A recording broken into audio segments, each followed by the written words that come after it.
Welcome to Lunch with Doug, folks. And as promised, if you've read the title or you know what's happening today, we've got John Holmstrom on the phone with us. I'm very excited about this interview because John has been an inspiration not just to me, but to many, not in just the United States, but worldwide. He is an iconic figure in music and publications, magazines, and it's just an honor to have you. John, how are you today? I'm doing great. Thanks. Yeah, and I guess the real reason that you've agreed to be on my show and the reason I kind of reached out to you in the first place to talk to you is because you are relaunching your iconic magazine, Punk, and it's happening this weekend in New York City. Can you tell me about what's happening and the build up to get to that? Yeah, sure. Well, I've known this guy, Chris Flash, who publishes a newspaper called The Shadow. It's a very underground kind of magazine. Uh, there's still like an underground community in New York City, and it's kind of interesting um, to communicate with these people and work with them again. He's been after me to do a show in the park forever, but I could never find bands that I liked. Like I wasn't really part of the music scene. Didn't hang out at punk clubs, wasn't tuned in. But then I saw this band at a small house party called Dominoes, and I was like, wow, here's a band who I really like. It's just two guys, but they play with a lot of energy. It's got that, they're kind of Ramones core. And then I also saw this band Licks around the same time. And figured, hey, there's two. And I asked a couple friends who they would recommend for a show. So we got six bands: Vamonos, Licks, Liberetta, Suede, and the Motel 6, the Stivs, Bad Vacation, and Toxic Tito. And I think the six bands represent kind of different kinds of punk rock. Bad Vacations, more like a hardcore band, as are, I think, Toxic Tito. Stivs are classic 90s types. I think the guy from the Huntingtons is in it. They're veterans. Licks are kind of more inspired by they're more like punk rock and roll. They got influenced by a lot of 60s, 70s, a couple 80s bands, like garage bands. They're more garage. So I think also it's a battle of the bands, and the winner is going to go on the cover of the next issue. Way cool. And I figured here we got a competition, so we're going to bring out the best in these bands. They're all so pumped up for this, I can't believe it. Everybody's so excited about this event. Everybody's talking about it. I've tried to relaunch the magazine before, every few years someone talks about it, but Chris was the first guy to really put it together and come through. So I'm very happy that I'm able to do this again. It's so much fun to put out a magazine, as you probably know. Yeah. You work with your friends, and you get your stuff out there, and you see people react and respond to it. It's the best. On the internet, you don't get that personal feedback. You're not working with someone face to face. Exactly. What is different really about this next issue that's coming out? You said some things that are different from the original way that Punk looked, or the last issue that came out. A lot of typeset. Oh, I didn't have time to hand letter everything. I wanted to, but there was just too many problems. I needed to sell ads. I can't hand letter and sell ads at the same time. I had to walk around town and knock on doors. Yeah. But we got some great advertisers. That's kind of different. We always had trouble getting advertisers in the old days. Yeah. But I've got some old friends like Trash and Vaudeville, Manic Panic, Metropolis, who I do a lot of work for. I did their logo and their designs. We're talking about doing something new together. One of the bands took out a page, a few record stores. So to me, advertisements are part of the content. They kind of define what you are, you know? Yeah. I think this is fact. Every band that ever was mentioned in Punk magazine basically got successful. Is that somewhat true? I think that the main bands that we covered the most, like my favorite bands from back in the day were Ramones, of course, Blondie, who were in almost every issue of Punk, because Chris is a great photographer and took amazing photographs. I think that really helped that band become successful because of his images. And I like the Talking Heads. We didn't cover them a lot, but they were in a photo comic, and we did a story on them in the second issue. And those three bands were kind of, the other people at the CBGB scene didn't think any of them would be successful. I remember some guy saying, "Oh, the Ramones, they're going to put out a record, and every song's going to sound the same. So who's going to want to buy that?" And yeah, they didn't sell a lot of records, but they created the modern model for how to be a success outside of the record industry. Mm-hmm.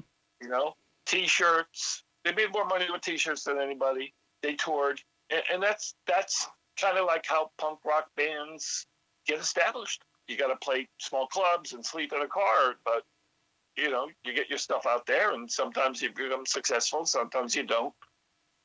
The industry's changed a lot, so it's hard to keep up.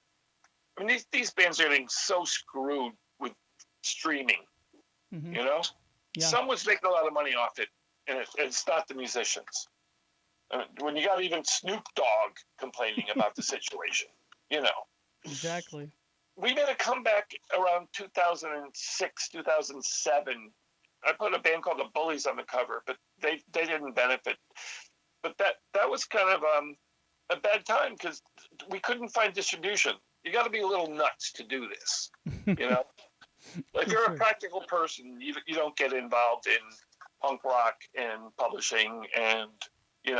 As you launch this magazine again, you're probably seeing bands that are out there that are doing fantastic things, that are in that same kind of place that maybe they were in the 70s when you started the magazine before. I'm not saying it's exactly the same, but it's different, but there's kind of a similar thing with the major industry that's happening where maybe this is a good time for this independent kind of music to kind of rise again. I saw a YouTube video where I forget who it was, but they were saying bands are not selling anymore. If you look at the best-selling records, it's all like solo artists, or it seems like music is now a producer's medium, and that's kind of what it was before the Beatles. Mm-hmm. But the Beatles were the first band to establish, like, four guys playing rock and roll in the early 60s. And they had a great producer, but the band was writing the music. And then you have Bob Dylan, where he's writing his own music, and he's not performing as a solo artist. He's putting bands together. Mm-hmm. And that ball just kept rolling. Then you had the Rolling Stones and the Kinks and the Who and all these great bands, and it just kept rolling. The rock and roll bands just kept getting bigger and bigger until you get to Nirvana, and we haven't really seen a big breakout rock and roll band since. I mean, maybe the Foo Fighters, but that's like, they don't have the same energy as Nirvana. Nirvana established a new sound and got the world's attention, and people love Kurt Cobain. Mm-hmm. And you can't think of anybody, no rock and roll band like that since the 90s. So if we can revive that, I'd be very happy. Because I just love music. I like helping people become successful. Something I really am proud of is how well the photographers are doing. Roberta Bailey's got a very successful photo career, and she worked very hard to establish herself as a fine art photographer. And Bob Druitt as well, and Godless, and many others. And there you go. It's on paper. They're selling stuff on paper for a lot of money. But people, they took great photos. It's kind of interesting thing about punk rock. It was the last analog movement. There were no CDs. There were no computers. Everything was still like put out a record, play it on the radio, go to clubs, go to record stores. It wasn't just music. Like nowadays, I think a lot of people think, oh yeah, punk rock started with these bands, but it didn't. The Ramones did not call themselves a punk rock band until like 1981, 1982. Mm-hmm. They wanted to be established as a mainstream rock and roll band, like the Rolling Stones, Mm-hmm. But none of the bands wanted to be called punk rock. We were the ones coming up with the name. Mm-hmm. And the success, the media success of the magazine, because the media just loved the whole punk thing. Mm-hmm. Like they didn't have much to write about in 1975. The culture was boring. And we were this excitement, like a new movement, the youth movement.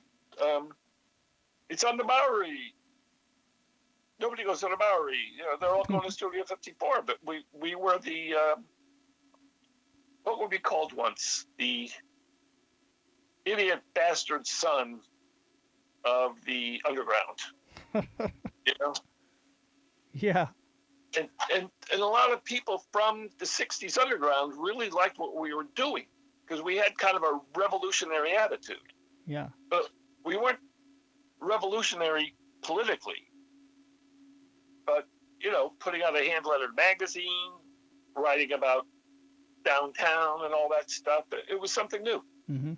Yeah. In New York, people didn't really like the magazine much. Because almost everybody hanging out at CBGB's is in the band. And they all want to be in the magazine, but they weren't crazy about the punk label. They kind of wanted it both ways. Why isn't my band in your magazine? And I'd be like, you're not punk rock. Yes, we are. But it wasn't defined yet. Right. I was calling stuff like Alice Cooper, Stooges, New York Dolls, MC5, Brownsville Station, all these bands were punk rock. And it was like faster and louder and harder rock. Because heavy metal had become kind of dirge-like. It was kind of slow and heavy. And a lot of people said punk rock was like heavy metal bubblegum. It had this pop song structure of the 60s. Like when the Ramones bring out their first record, people were shocked that a band put out a record with songs that were only 2 minutes long. Because by then, people were putting out concept albums that,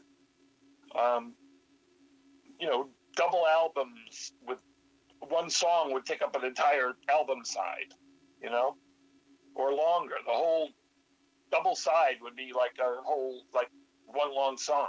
It was insane. But only 10 years before, when the Beatles put out the first record, all the songs were around 2 minutes long. Are you going to have subscribers to this new magazine? Are you just going to sell it on newsstands there in New York? No. At shows? Well, not newsstands. It's got a cover price of $2.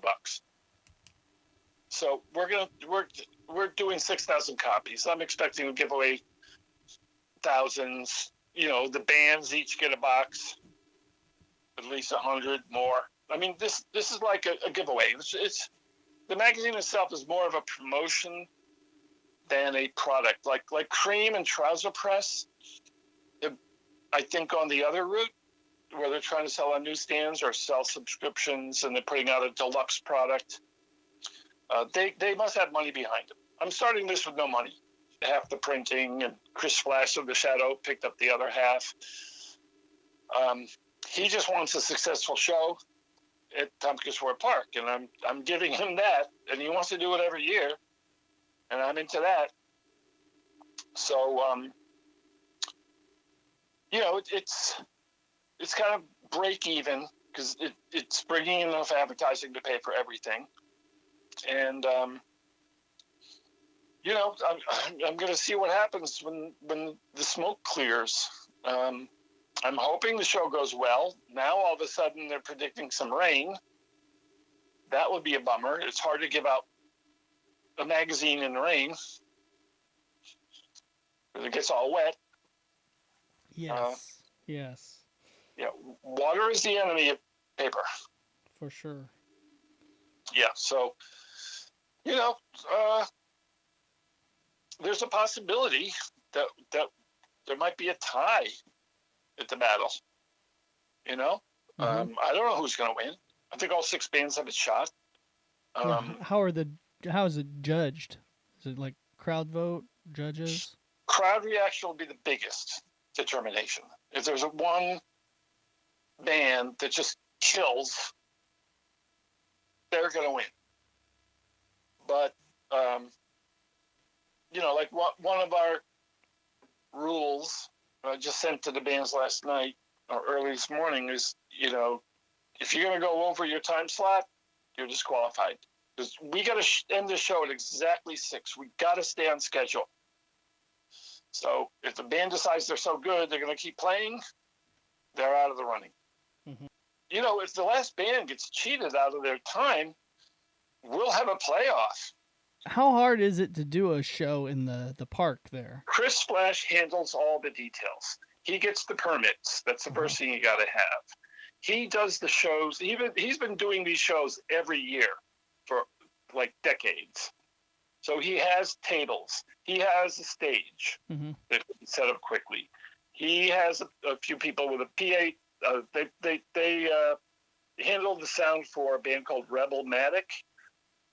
They're an Afro-punk band that's similar to Bad Brains, very, very energetic, really good. So they're providing the PA. We're Chris is going to pay them. He's getting volunteers to help with the cleanup. But he's been doing this like clockwork, so he's handling all of that. Nice. Thankfully. Yeah, sounds fantastic, man. It's going to be great. It's a free show. It's in the park. Saturday the 28th. The park entrance is at 7th and Avenue A. Although you can get to to where the bands are going to be. It's going to be pretty easy to find. I mean, you get there at 2, you're going to start hearing the noise. We're giving away 500 copies, maybe more, of this new issue for free. We're going to be selling some merch at the tables, and you can meet us. You can meet me if you want. I'll sign anything anybody brings. I don't charge. And I think it's going to be a great day of punk rock. It is. It's going to be a legendary day of punk rock. Now, if they can't make the show, okay, you are selling autographed, reprinted issues of your first edition of Punk magazine, right? My eBay handle is Mr. Bosco. Mr. Bosco. So they can get them there. Yeah, I had a cartoon character named Bosco. I tried to relaunch him, and he had the punk attitude of the 70s and early 80s. That's kind of missing. Some punk rock gets way too PC for me. I still have that original punk attitude of fuck you if you can't take a joke. I don't care.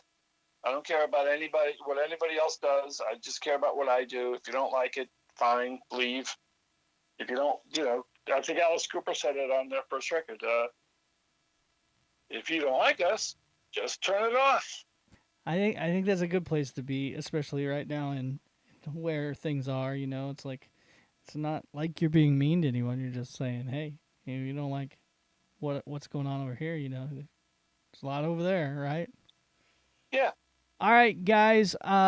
This has been an amazing opportunity to have John on the phone with me. John, thank you for taking my call today. Thanks for telling us your story. It's amazing. You're an interesting guy. You were interesting before, but now you just have opened up so many more things. I'm so excited about your magazine and your show this weekend. And just thanks for everything you've done for music and rock and roll through the years, man. Doug, I've had a great time talking with you. It's always fun to talk shop and talk about the old days with people who know what's going on. And I look forward to the your next magazine. Make sure to send me a couple copies. We'll do it for sure.